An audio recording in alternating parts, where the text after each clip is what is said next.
Ok. Porfirio Díaz. Vamos a ver qué tienes, amigo. A ver, la producción, los países industrializados disminuyó. Ajá, shalala, división política. No, es que yo estoy buscando aspectos culturales durante el porfiriato. Ok. Vamos a checar, tal vez encuentre algo acá. No, creo que no. Es que se supone que debe de haber algo aquí sobre la cultura, pero... ¡Ay, no! Llamarte. Genial, Eli. Este trabajo es para mañana y se te ocurre dormirte. Bueno, tal vez necesitamos aclarar las ideas. Mejor vamos a ver qué hace el abuelo.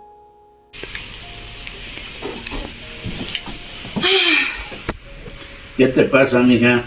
Pues nada, abuelito, estaba haciendo una investigación sobre la época de la cultura durante Porfirio Díaz, pero pues la verdad es que no encuentro nada, yo estoy harta, no sé dónde más buscar. Mi papá me platicaba de Porfirio Díaz. ¿En serio? Sí, allá por 1910. Me presento. Mi nombre completo es José de la Cruz Porfirio Díaz Mori. Nací en Oaxaca el 15 de septiembre de 1830 en una familia acomodada. Mi situación cambió con la muerte de mi padre cuando apenas era un niño. Mi madre, una mujer de origen mixteco llamada Petrona Mori, y mi padre, un hombre de ascendencia española conocido como José Faustino Díaz. Como mencioné, quedé huérfano tan solo a mis 3 años de edad. Luego de que mi padre muriera, mi madre tuvo que hacerse cargo, tanto de la casa como de la familia. Estudié en la primaria municipal, a la par que aprendía latín en la parroquia de San Pedro Tecocuilco. Para 1843 había ingresado al Colegio Seminario Conciliar de Oaxaca. Poco tiempo después renuncié al camino eclesiástico para estudiar leyes en el Instituto de Ciencias y Artes de Oaxaca. Antes de unirme al ejército, fui enviado a un taller de carpintería para aprender el oficio y posteriormente estudié Derecho en el Instituto de Ciencias y Artes de Oaxaca. Mi carrera militar inició en la década de 1850, adherido a la causa liberal con el contexto de la Revolución de Ayutla. Mi efectividad para la guerra me llevó a tomar el mando militar del Istmo de Tehuantepec y posteriormente participé como general en la Guerra de Reforma. Alcancé mi punto más alto en el ejército durante la segunda intervención francesa en México y después en la batalla del 5 de mayo, donde las tropas mexicanas, dirigidas por Ignacio Zaragoza, derrotaron al ejército francés en Puebla. Finalmente, considero que fue una pieza fundamental en el triunfo de la República y la entrada victoriosa de Juárez, que puso fin a la segunda intervención francesa después del sitio de la Ciudad de México. Poco tiempo después fui elegido como presidente constitucional. Inmediatamente dio lugar al primer pago de la deuda del gobierno estadounidense. Reanudé relaciones diplomáticas con Francia, así como con Gran Bretaña en 1884. En este mismo año fui legítimamente reelecto. Durante los primeros años de mi mandato sentí una fuerte inclinación hacia el nacionalismo. Sin embargo, a partir de 1888 comencé a preferir y promover la cultura francesa, europea también. Debido a esto, las artes recibieron un apoyo gubernamental importante que culminó con el apoyo a corrientes como el modernismo. ¿Qué fue el Porfiriato? El Porfiriato fue un periodo de la historia política de México durante el cual gobernaba el general Porfirio Díaz entre 1876 y 1911. En estos años se logró un relativo progreso económico y material, se pacificó el país, aunque a costa de gran represión, desigualdad e injusticia social. Díaz alcanzó la presidencia de México gracias a una rebelión militar y al triunfo del Plan de Tuxtepec. Ascendió al poder el 28 de noviembre de 1876 y gobernó con apenas una interrupción de 4 años entre 1880 y 1884 hasta el 25 de mayo de 1911, un total de 30 años. Algunas características del Porfiriato son que a partir de 1888 Díaz y su gobierno comenzaron a sentir una fuerte inclinación por la cultura francesa. El 26 de mayo de 1900 se promulgó una ley que proclamaba la creación de la Universidad Nacional de México, conocida ahora como la UNAM. El gobierno de Díaz logró que México se convirtiera en un gran exportador de materias primas. Gracias a esto hubo un crecimiento económico muy significativo. Se impulsó la creación de carreteras, caminos y líneas férreas, ya que se consideraba indispensable para la modernización del país. El porfiriato llegó a su final en 1911, como consecuencia del debilitamiento de su poder político y militar y del estallido de la Revolución Mexicana. Las corrientes culturales que prevalecían antes del porfiriato era el romanticismo, realismo naturalista y modernismo, tomando impulso otras expresiones de difusión literaria nacionalista como los periódicos, las enciclopedias y las revistas, algunas de ellas elaboradas y dirigidas por mujeres, como Las hijas de Anáhuac o El álbum de la mujer.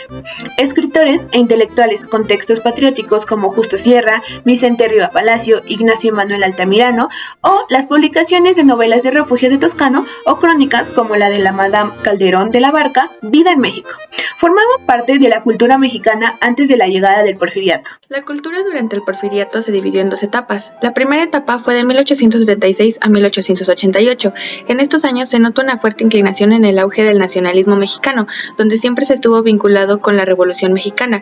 Gracias a esto se impulsó la antropología indigenista, la arqueología y el establecimiento de héroes y tiranos de nuestro país. En esta etapa se buscaba retomar las costumbres de México y descubrir el México folclórico y ancestro, el cual está reflejado en algunas obras del país. Los mayores exponentes de las novelas revolucionarias fueron Mariano Azuela y Martín Luis Guzmán, quienes hicieron crítica de la violencia y condiciones miserables que vivían los caudillos. Tales elementos fueron reflejados en publicaciones como Los de Abajo, El águila y la serpiente, La sombra del caudillo, Memorias de Pancho Villa, entre otros.